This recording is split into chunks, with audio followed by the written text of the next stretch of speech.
7월 19일 금요일 새벽 예배에 주님께 주신 은혜의 말씀 열왕기하 13장 1절에서 13절의 말씀을 우리 서로 번갈아 가며 읽도록 하겠습니다. 유다의 왕 아하시아의 아들 요아스의 제23년에 예후의 아들 여호아스가 사마리아에서 이스라엘 왕이 되어 17년간 다스리며 여호와 보시기에 악을 행하여 이스라엘에게 범죄하게 한 느밧의 아들 여로보암의 죄를 따라가고 거기서 떠나지 아니하였으므로 여호와께서 이스라엘에게 노하사 늘 아람의 왕 하사엘의 손과 그의 아들 벤 하닷의 손에 넘기셨더니 아람 왕이 이스라엘을 학대함으로 여호아스가 여호와께 간구하매 여호와께서 들으셨으니 이는 그들이 학대받음을 보셨음이라. 여호와께서 이에 구원자를 이스라엘에게 주심에 이스라엘 자손이 아람 사람의 손에서 벗어나 전과 같이 자기 장막에 거하였으나 그들이 이스라엘에게 범죄하게 한 여로보암 집의 죄에서 떠나지 아니하고 그 안에서 따라 행하며 또 사마리아의 아세라 목상을 그냥 두었더라. 아람 왕이 여호아스의 백성을 멸절하여 타작마당에 티끌같이 되게 하고 마병 50명과 병거 10대와 보병 10,000명 외에는 여호아스에게 남겨두지 아니하였더라. 여호아스의 남은 사적과 행한 모든 일과 그의 업적은 이스라엘 왕 역대지략에 기록되지 아니하였느냐. 여호아스가 그의 조상들과 함께 잠에 사마리아에 장사되고 그 아들 요아스가 대신하여 왕이 되니라. 유다의 왕 요아스의 제37년에 여호아스의 아들 요아스가 사마리아에서 이스라엘 왕이 되어 16년간 다스리며 여호와께서 보시기에 악을 행하여 이스라엘에게 범죄하게 한 느밧의 아들 여로보암의 모든 죄에서 떠나지 아니하고 그 가운데 행하였더라. 요아스의 남은 자적과 행한 모든 일과 유다 왕 아마샤와 싸운 그의 업적은 이스라엘 왕 역대지략에 기록되지 아니하였느냐. 요아스가 그의 조상들과 함께 잠에 이스라엘 왕들과 함께 사마리아에 장사되고 여로보암이 그 자리에 앉으니라. 아멘.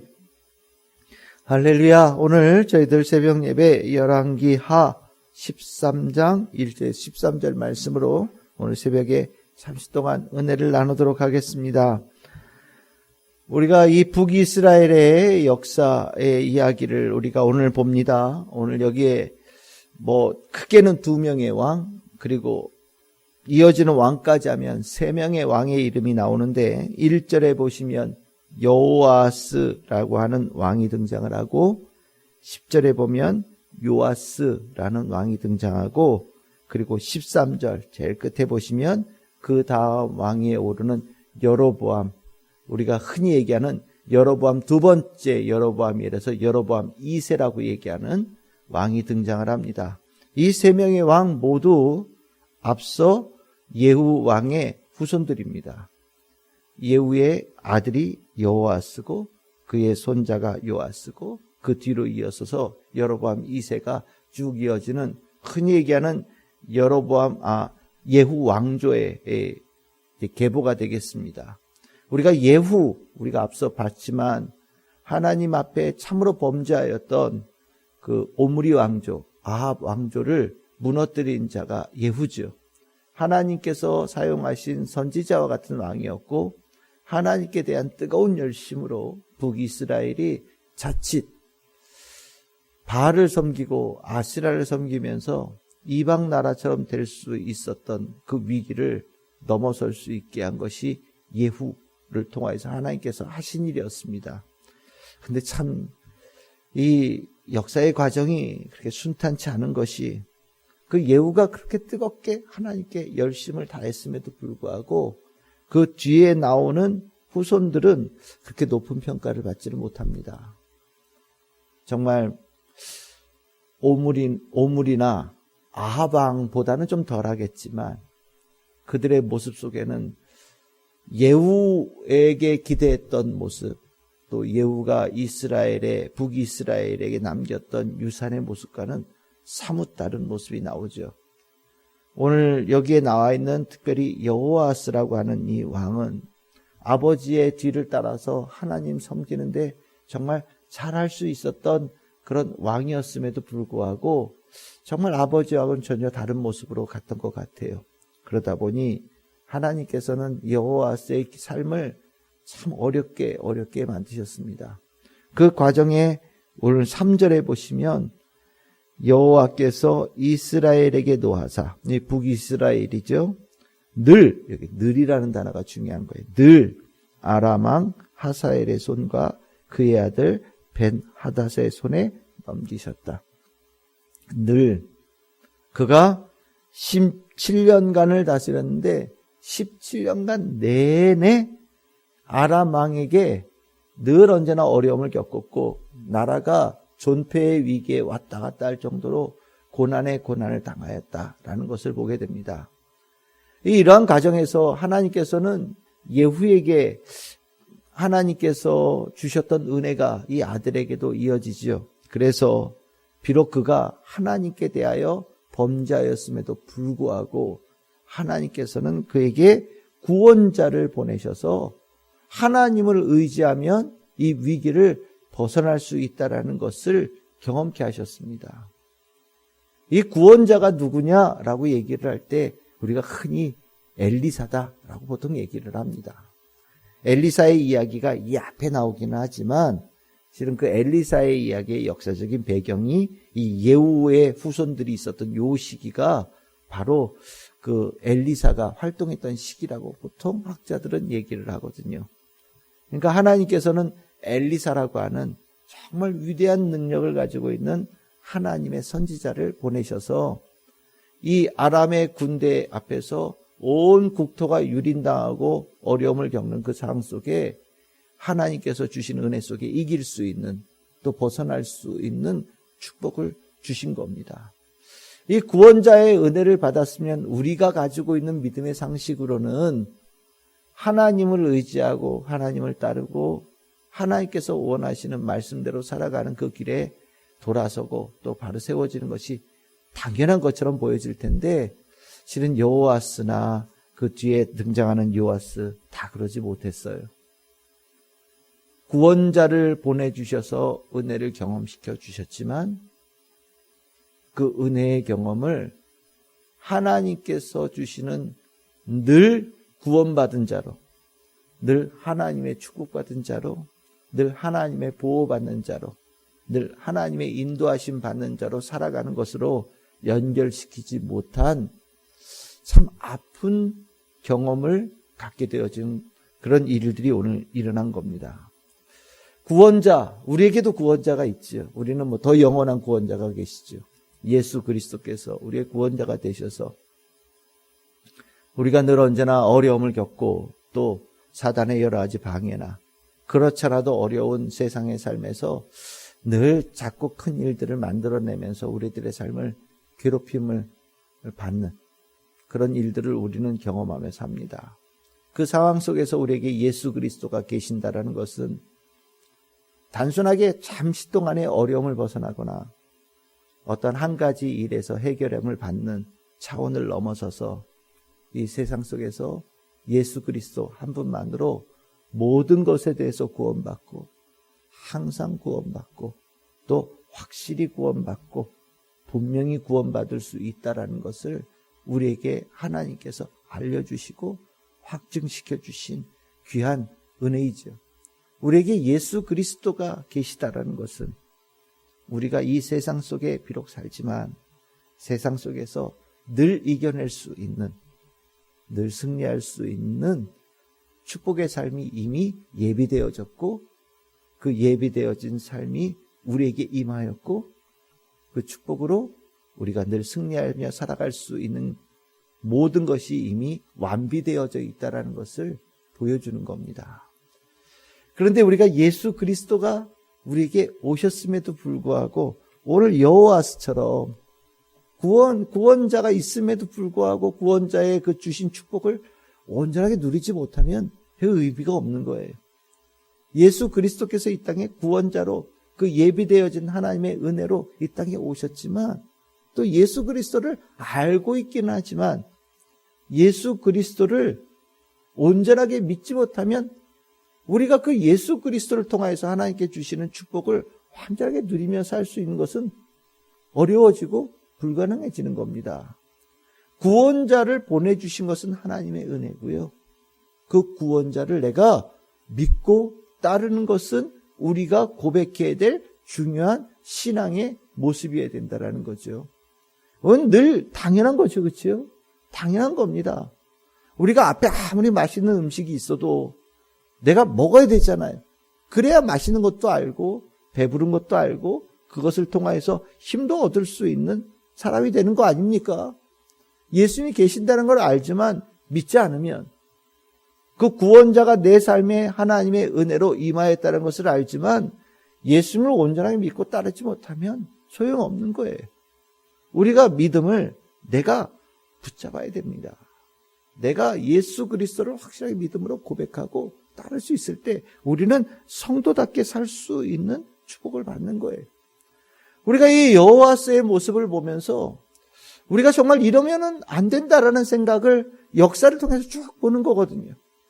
하나님도 알고 하나님의 주신 말씀도 있고 하나님의 사람도 끊임없이 이스라엘 역사 가운데 나타나서 하나님께서 크게 개입해 주시지만 그 은혜들을 수없이 놓치는 이 이스라엘 백성들의 모습을 보면서 우리는 어떤가? 나는 어떻게 살고 있는가에 대해서 돌아보지 않을 수가 없는 거예요. 우리 하나님 알잖아요. 우리 예수님 알잖아요. 우리에게 성경책이 있잖아요. 또 정말 많은 하나님의 종들, 목회자들이 성도님들에게 오늘 이 새벽에도 얼마나 많은 교회에서 얼마나 많은 말씀들이 쏟아지고 있습니까? 일주일에 말씀이 없어서 줄인 땅이 아니에요. 말씀은 넘쳐나죠. 인터넷 켜보십시오. 유튜브에 얼마나 정말 하나님께서 귀하게 쓰시는 목사님들의 주옥 같은 설교들이 쏟아지고 있습니까? 이제는 사라지지도 않아요. 1년 전에, 2년 전에, 3년 전에, 10년 전에 했던 설교도 계속해서 내가 하나님 말씀 듣고자 한다면 수많은 말씀들이 인터넷 세상 속에 존재하고 있어요. 그런데도 불구하고 풍성한 양식이 쏟아지고 있음에도 불구하고 아이러니하게도 정말 많은 이들이 하나님의 말씀 모르고 살고 하나님 말씀 없이 살고 하나님 믿지 못하고 예수님 믿지 못하고 살아가는 일들이 허다하게 일어나고 있는 거예요. 무엇입니까? 여호와처럼 살고 있지 않나? 라는 생각이 드는 거예요. 구원자의 은혜도 있었지만 구원자의 그 은혜를 받지 못하여서 완전한 구원에 이르지 못하는 참 안타까운 모습이 우리 현재의 삶 속에 팽배해져 있다라는 생각을 저는 갖게 됩니다. 저는 그래서 오늘 이 말씀을 이렇게 읽으면서 우리의 신앙 참 정말 건강해야 된다. 정말 내 안에 하나님에 대한 믿음, 예수님에 대한 이 믿음이 하나님에 대한 이 충성의 마음이 정말 그 어떤 때보다 더 든든하게 확실하게 건강하게 서 있어야 된다라는 생각을 갖게 됩니다. 이 건강한 신앙을 갖기 위해서 해야 되는 것이 무엇이냐면 우리가 늘 얘기하는 신앙의 기본적인 것들이에요. 우리의 신앙적인 기본적인 것들이 왜 중요하냐? 우리가 하나님을 제대로 믿으며 살아갈 수 있는 성도가 되어지는 데 필요하기 때문입니다. 우리에게 아버지가 되신 하나님, 그 하나님을 아버지라고 고백하며 오늘 하루 살 수 있는 것. 우리를 구원하여 주신 예수 그리스도, 그 예수 그리스도의 구원의 은혜를 내가 오늘 풍성하게 누리고 구원받은 자로 살아갈 수 있는 것. 나에게 주신 이 하나님의 말씀을 나의 영의 양식으로 삼고 그 영의 양식으로 영이 잘 되어지는 자로 살아갈 수 있는 것. 성령님께서 나의 보혜사 성령님이 되셔서 나를 인도해 주신 그 성령님을 온전하게 따라서 성령님의 인도하심의 그 길에서 하나님께서 원하시는 일들이 이루어지는 삶이 되어지기 위해 우리에게 필요한 것이 무엇이냐? 신앙의 기본이라는 거죠. 여러분들 신앙의 기본이 뭐가 있습니까? 우리 말씀. 오늘 아침에 새벽에 벌써 말씀 우리가 나누었죠. 이 말씀 필요해. 기본이에요. 이 말씀 가지고 우리가 예배를 우리가 드리지요. 하나님, 내가 오늘 하루를 시작하면서 주님께 예배로 시작하는 삶이 되게 해주셔서 감사합니다. 이 예배가 우리들의 삶의 기본을 만드는 거예요. 또한 우리가 예배를 드리고 나서 우리들의 그 주신 말씀을 붙잡고 우린 뭐합니까? 기도하죠. 하나님, 오늘 내가 이 주신 이 말씀이 우리 안에 내 삶 안에서 풍성하게 이루어지기를 소망합니다. 주님, 내가 오늘 이 말씀 붙잡고 주님의 자녀로 살아가고자 하오니 주여 내 삶을 인도하여 주시옵소서. 우리 기도합니다. 이 말씀이 나에게 능력의 말씀이 되어지고 승리의 말씀이 되어져서 오늘 주신 말씀의 그 이유를 내가 알고 또 목적을 깨닫고 또 결실이 이루어지는 삶이 되기를 원합니다. 고백하면서 가는 거. 기도 굉장히 중요한 거예요. 거기에 우리는 뭐합니까? 하나님의 사람으로 우리는 하나님의 영광을 나타내기 위해서 하는 여러 가지 일들이 있죠.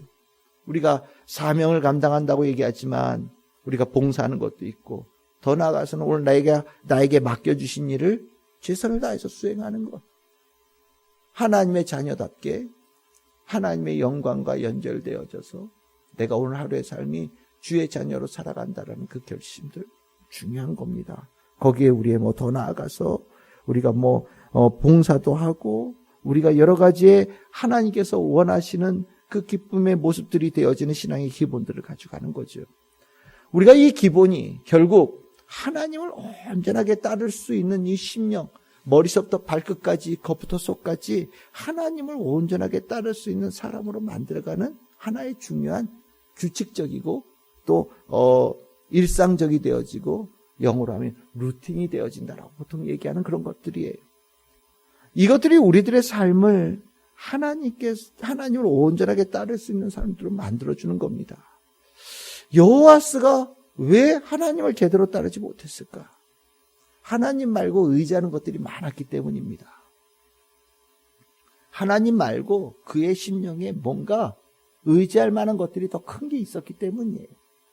하나님 말고 그의 눈에 들어오는 게 뭔가가 더 큰 게 있었고 하나님 말씀보다 그의 귀에 울리는 것이 뭐가 더 있었고 그의 마음에 하나님보다 더 깊이 사모하는 것이 뭔가가 있었기 때문입니다. 그러다 보니 하나님이 작아 보이고 하나님이 보내신 구원자도 작아 보이고 하나님의 사람도 작아 보이고 하나님의 구원의 역사하심의 계획도 작아 보이는 거예요. 우리가 결국 내 안에 하나님을 채울 때 하나님을 완전하게 제일 크게 볼 수 있는 자가 되어지면서 주님을 따를 수 있는 자가 되는 겁니다. 내가 하나님이 제일 크게 보일 때 하나님을 믿고 나갈 수 있고요. 내 귀에 하나님 말씀이 제일 크게 들릴 때 하나님의 자녀답게 살 수 있는 거고요. 내 심령에 하나님 사랑하는 것이 제일 크게 되어질 때 하나님의 영광을 위해서 살아갈 수 있는 자가 되는 거거든요. 오늘 우리 성도들의 삶에 그 역사가 일어나기를 소망합니다. 주여, 내가 오늘 주님 가장 크게 보고 주님 따르고 주의 말씀 가장 크게 들어서 주의 말씀에 감화 감동이 있고 내 사랑하는 것 중에 가장 큰 하나님 사랑하고 예수님 사랑하면서 오늘 살아가게 하여 주시옵소서. 그래서 주의 구원의 역사가 내 삶에 풍성하게 일어나고 주의 구원의 역사가 나를 통해서 누군가에게 일어나고 내가 오늘 하루도 주의 기쁨이 되어진 삶이 되어지고 주의 영광이 나타나는 삶이 되게 하여 주시옵소서. 오늘 그렇게 결단하고 기도하면서 하루를 멋지게 시작하는 우리 성도들 되시기를 소망합니다. 오늘 여러분들의 가정과 일터와 모든 만남의 과정 속에 주님의 뜻이 풍성하게 이루어지는 축복이 넘칠 줄 믿습니다. 믿습니다.